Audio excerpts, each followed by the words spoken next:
पाकिस्तान में ज़िंदा रहने के असूल। आप अगर पाकिस्तानी हैं, आप और आपका ख़ानदान पाकिस्तान में रहना चाहता है, तो आपको ये 5 सबक अपने दिमाग की गिरा से बांध कर रखने चाहिए। लेसन नंबर 1, हमारे मुल्क में कभी भी किसी भी वक्त किसी के साथ कुछ भी हो सकता है।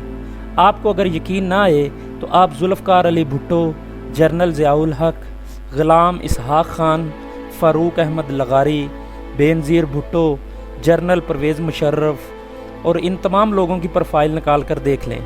ये लोग मुल्क के ताकतवर तरीन लोग होते थे, लेकिन आखिर में इनका क्या हशर हुआ। आप किसी दिन साबिक 5 आर्मी चीफ का प्रोफाइल भी निकाल कर देख लें, आपको इनकी हालत पर भी तरस आएगा।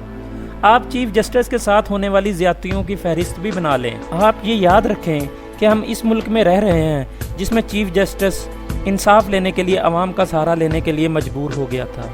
मैंने इस मुल्क में पुलिस के ताकतवर तरीन अफसरों के हाथों में हथकड़ियाँ देखी हैं। मैंने जजों को अपनी फाइलें उठाकर मारे मारे फिरते हुए देखा है। मैंने नैब के अफसरों को तहरीरी माफ़ियाँ मांगते हुए भी देखा है। मैंने जनरल परवेज़ मुशर्रफ को मुल्क से भागते हुए भी देखा है। मैंने मुर्तज़ा भुट्टो को अपनी बहन की हुकूमत में सड़कों पर तड़पते हुए भी देखा है।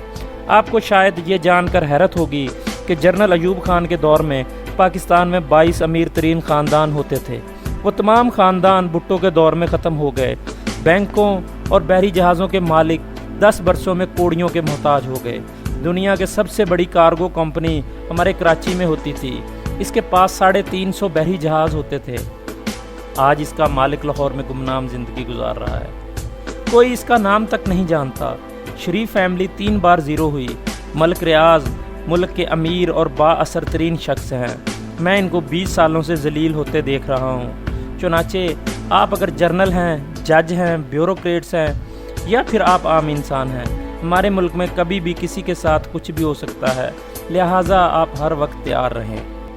आप अगर इस मुल्क में खुशहाल और गैर मरूफ हैं तो फिर आपको कोई ख़तरा नहीं। आप लाखों लोगों से बेहतर ज़िंदगी गुजार सकते हैं।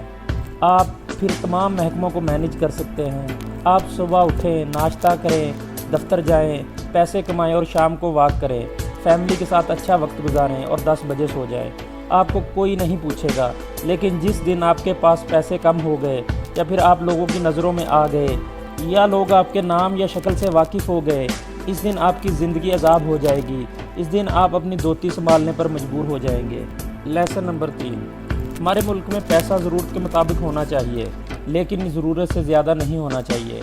आपके पास अगर पैसा नहीं है तो अजाब है। ये अगर बहुत ज़्यादा है तो ये और भी ज़्यादा अजाब है। आप यकीन करें, मैंने पूरी ज़िंदगी किसी शख्स को इस मुल्क में भूख से मरते हुए नहीं देखा, लेकिन मैंने लोगों को ज़्यादा खाने की वजह से रोज़ मरते हुए देखा है। मैं लोगों को गुर्बत की वजह से परेशान देखता हूँ, ये एक हकीकत है, लेकिन मैंने अमीरों को हमेशा गरीबों से ज़्यादा परेशान देखा है। हमारे मुल्क में लोगों की गुर्बत नहीं मारती, अमारत मारती है। अगर आपके पास ज़रूरत से ज़्यादा दौलत है तो आप भाई, साले, नालायक बेटे का शिकार बनने के लिए तैयार हो जाएं। मैंने आज तक रईस लोगों की औलादों को कोर्ट, हस्पतालों और कब्रिस्तानों के चक्कर लगाते देखा है। मैंने इनको वालिद के जनाजे में भी लड़ते हुए देखा है। अगर आप पुरसकून ज़िंदगी गुजारना चाहते हैं तो आप अपनी दौलत को कभी अपनी खुशहाली से ज़्यादा ऊपर ना जाने दें। आपका बेटा जिस दिन खड़े खड़े 1 करोड़ की गाड़ी ख़रीद ले या फिर अपनी घड़ी, अपना घर जुए पर लगा दे या 1 या 2 करोड़ की जायदाद फ़ोन पर बेच दे, आप उस दिन डर जाएं। आप अपनी दौलत को खुशहाली से ऊपर ना जाने दें। अगर चली जाए तो वेलफेयर के कामों पर लगा दें। आप और आपका ख़ानदान बच जाएगा।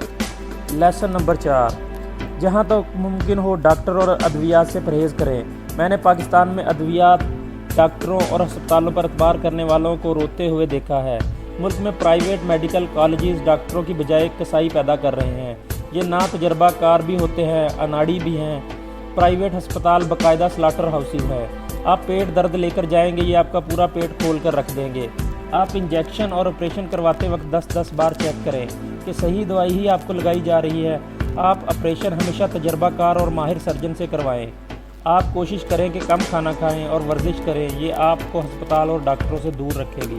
लेसन नंबर 5, इंसान के लिए एक अल्लाह और एक बीवी और एक मोबाइल काफ़ी है। आप यकीन करें, मैंने हमेशा ज़्यादा खुदाओं, ज़्यादा बीवियों और ज़्यादा मोबाइल फ़ोन रखने वालों को परेशान देखा है। ये बहुत जल्दी फौत हो जाते हैं। पाकिस्तान जैसे माशरे में एक के बाद दूसरी शादी बहुत बड़ी हमाकत है। आप इस हमाकत से जितना बच सकते हैं बच जाएं। سیکنڈ موبائل بھی انسان کی ٹینشن میں 1000 گنا اضافہ کر دیتا ہے۔ آپ اگر ایک خدا سے مطمئن نہیں تو پھر آپ نعوذ باللہ ہزاروں خداؤں سے بھی ناخوش ہی رہ سکیں گے۔